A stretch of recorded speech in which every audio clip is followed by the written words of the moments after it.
একটা দিন কাপড় চোপড় না ধুলেই দেখা যায় পরদিন এক বালতি কাপড় চোপড় হয়ে যায়। আমার কাপড় চোপড় তো প্রতিদিন গোসলের সময় হচ্ছে আমি হালকা পরিমাণে সাবান দিয়ে ধুয়ে ফেলি, সাথে আমার ছেলেটাও ধোয়া হয়। মাঝে মধ্যে দেখা যায় আমার পরে যদি ও গোসল করে তাহলে ওই কাপড়টা ধোয়া হয় না, পরের দিনের জন্য রেখে দেওয়া হয়। আমার আর আমার ছেলের মিলে যে কাপড় চোপড় হয় তার ডবল হয় আপনাদের ভাইয়া। ও এত পরিমাণে কাপড় চোপড় নোংরা করে, একটা ছোট বাচ্চাও মনে হয় না এত কাপড় চোপড় নোংরা করে। তো যাই হোক, সেই কাপড় চোপড় গুলোই ধুয়ে দিচ্ছিলাম। আর কয়েকদিন যাবত ঠান্ডার কারণে কাপড় চোপড় তেমন একটা ধুতে পারতেছিলাম না দেখে আরো বেশি বেশি জমে যাচ্ছিল। ঠান্ডাটা একটু কমার পরের থেকে প্রতিদিন কিছু না কিছু করে ধুয়ে কমাচ্ছিলাম। এর মধ্যে একটা দিন ধুইনি, আবার যে কতগুলো কাপড় হয়ে গেছে সেগুলো একটু হালকা পরিমাণে গরম পানি দিয়ে হচ্ছে ভিজিয়ে নিচ্ছি। এখন তো ঠান্ডা পড়ে গেছে, ঠান্ডা পানি দিয়ে ভিজালে তেমন একটা পরিষ্কার হবে না, যার কারণে হালকা পরিমাণে একটু গরম পানি দিয়ে ভিজিয়ে নিলাম কাপড়গুলো ভিজিয়ে রেখে আমি চলে আসছি রান্না করে। আজকে সকাল সকাল ঘুম থেকে উঠেই হচ্ছে আমি একটু সবজি খিচুড়ি রান্না করে নিচ্ছিলাম। আজকে দুপুরে খাওয়ার জন্য তেমন কোনো কিছুই ছিল না আমার বাসায়। গতকালকে দুপুরবেলা হচ্ছে রান্না করা হয়েছিল, তো এটা দুপুরে আর রাত্রে খাওয়ার পরেই শেষ হয়ে গেছিল। তো আজকের দুপুরে কি খাবো, যার কারণে সকালবেলা খিচুড়ি রান্না করছি, দুই বেলা এ দিয়ে হয়ে যাবে। আর আমি আর আমার ছেলে যেহেতু সকালের খিচুড়িটা খাবো না, আর উপরে খাবো, দুইটা রুটি ছিল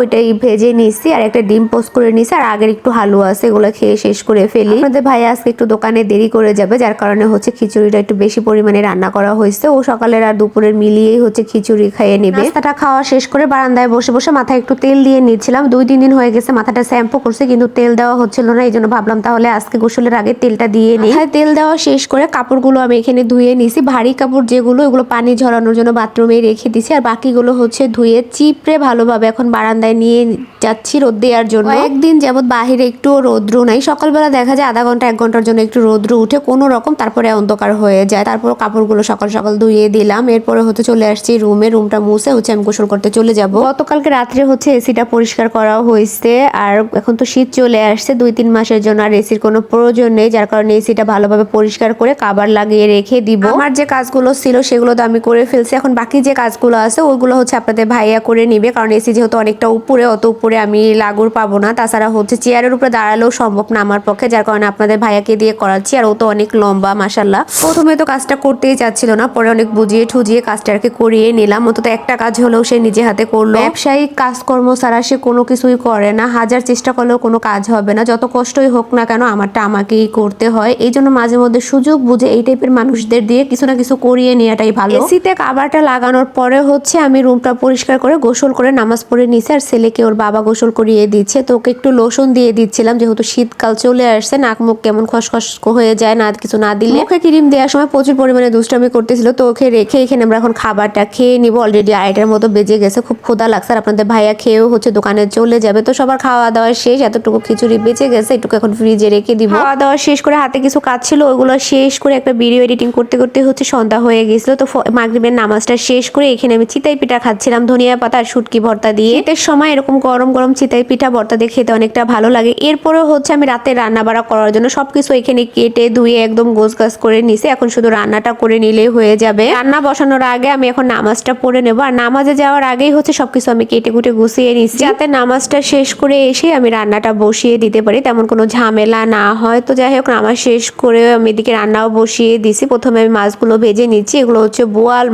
মাছটা আনার পর থেকে 2 দিন রান্না করছি, দোনোদিনই হচ্ছে সবজি দিয়ে রান্না করছি। আর আজকে ভাবতেছি টমেটো দিয়ে একটু ভুনা করবো, এই জন্য মাছগুলো একটু কড়া করে ভেজে নিচ্ছিলাম। তাছাড়া কয়েকদিনই তো হয়ে গেছে ফ্রিজের ভিতরে ছিল, আর বেশি দিন মাছ ফ্রিজে থাকলে ওইটা স্বাদ থাকে না, এই জন্য একটু বেশি করে ভেজে নিচ্ছিলাম। আর এদিকে আমার ভাতটাও বলক উঠে গেছে। মাছগুলো ভেজে নেওয়ার পর আমি এখানে বেগুনের চাক ভাজিটা করে নিচ্ছি। আজকে 3টা আইটেম রান্না করবো, তেনোটা একটু ভারী আইটেমের হয়। অন্যান্য দিনগুলো দেখা যায় 2টার একটু ভারী করলে একটা একটু নর্মাল করা হয়, কিন্তু আজকে সবগুলোই হচ্ছে ভারী খাবার। বেগুনগুলো হচ্ছে ভেজে উঠিয়ে রেখে আমি এখানে মাছের মশলাটাও কষিয়ে নিচ্ছি। গোছগাছ করা থাকলে একটার পর একটা করে বসিয়ে দিলে রান্না করতে তেমন একটা সময় লাগে না। মশলাটা কষিয়ে পরিমাণ মতো ঝোলের পানি দিয়ে একটু ফুটিয়ে নিয়ে এখন ওর ভিতরে ভেজে রাখা মাছগুলো আর টমেটো গুলো দিয়ে হচ্ছে তরকারিটা রান্না করে নিলেই হয়ে যাবে। পাশের চুলায় ভাতটা হয়ে যাবার পর এখানে হচ্ছে সবজি ডালের মশলাটা কষিয়ে নিচ্ছে। আজকে আর পাতলা ডাল রান্না করব না, একটু একটু করে কয়েক পদের সবজি হচ্ছে ফ্রিজের মধ্যে জমে আছে, ওগুলো দিয়ে আসলে কোনো কিছুই করা যাবে না, এই জন্য ভাবলাম সব পদের সবজি মিলিয়ে ডাল দিয়ে রান্না করি। আর শীতের সময় এরকম সবজি ডালটা খেতে ভালো লাগে। তাছাড়া আমার ছেলে মাছ আর কোনো সবজিই খায় না, এইভাবে ডাল দিয়ে একটু রান্না করে ভাতের সাথে ভালোভাবে চটকিয়ে ওরে দিলে দেখা যায় ও বুঝতে পারে না, খেয়ে ফেলে। সাথে যদি ওরে ডিম দেওয়া লাগে তারপরও ভাতের সাথে সবজিটা দিয়ে হচ্ছে আমি খাইয়ে দিই ডিম দিয়ে। সবজি ডালটা কষাতে কষাতে আমার মাছের তরকারিটাও হয়ে গেছে, উপরে ধনিয়া পাতা দিয়ে নিছি। দেখেন মাশাআল্লাহ কত সুন্দর আসছে আমার মাছের তরকারি কালারটা। যে জিনিস দেখতে ভালো লাগে সেই জিনিস খেতেও ভালো লাগে। এদিকে সবজি ডালটাও আমি ভালোভাবে কষিয়ে নিছি। এখন এর ভিতরে পরিমাণ মতো পানি দিয়ে দিব। অতিরিক্ত পানি দেওয়া যাবে না, কারণ ডালটা একটু আস্তে আস্তে থাকবে, তাহলে খেতে ভালো লাগবে। আর ডালের সাথে যে টাইপের সবজিগুলো দিছি সবটা সবজি তো হচ্ছে অনেক নরম, এই জন্য পানির পরিমাণটা একটু কম দিছি। এর ভিতরে ভাতটাও আমি উঠিয়ে এখন সেকা দিয়ে নিলাম। এদিকে আমার ডালটাও হয়ে গেছে। এখন এর ভিতরে ধনিয়া পাতা দিয়ে হচ্ছে নামিয়ে নিলে আজকের মতো রান্না বাড়া সব শেষ। এই তো আমার সবজি ডালের ফাইনাল লুক। ধনিয়া পাতা দেওয়ার পর এটা চেহারাটা আরো সুন্দর হয়ে গেছিল। আর এই বছর শীতের শুরুতে এই প্রথম খাওয়া হয়েছে এই ডালটা, খুবই ভালো লাগছিল আমার কাছে। রান্না শেষ করে রান্নাঘরটা পরিষ্কার করে রুমে এসে দেখি আমার রুমের অবস্থা 12টা বাজিয়ে ফেলছে আমার ছেলে। যদিও রান্না করতে যাওয়ার আগে আমি রুমটা গুছিয়ে রেখে গেছিলাম। এতটা বাজে অবস্থা করছে রুমের। আমি এসে দেখতেছি, তারপর তার কোনো রিয়াকশন নেই, মনোযোগ সহকারে সে টিভি দেখতেছে। একটা বাচ্চা, তারপরও আমার রুমের এই অবস্থা। যদি দুজন হতো তাহলে তো পুরো বাসাটাই মাথায় নিয়ে নিত। এরকম না, এক পিস হলেই যথেষ্ট, দুইটার দরকার হয় না। তো এই ছিল আমার আজকের মতো ভিডিও। কেমন লাগলো সবাই কমেন্টে জানাবে। ভালো থাকবেন, আল্লাহ হাফেজ।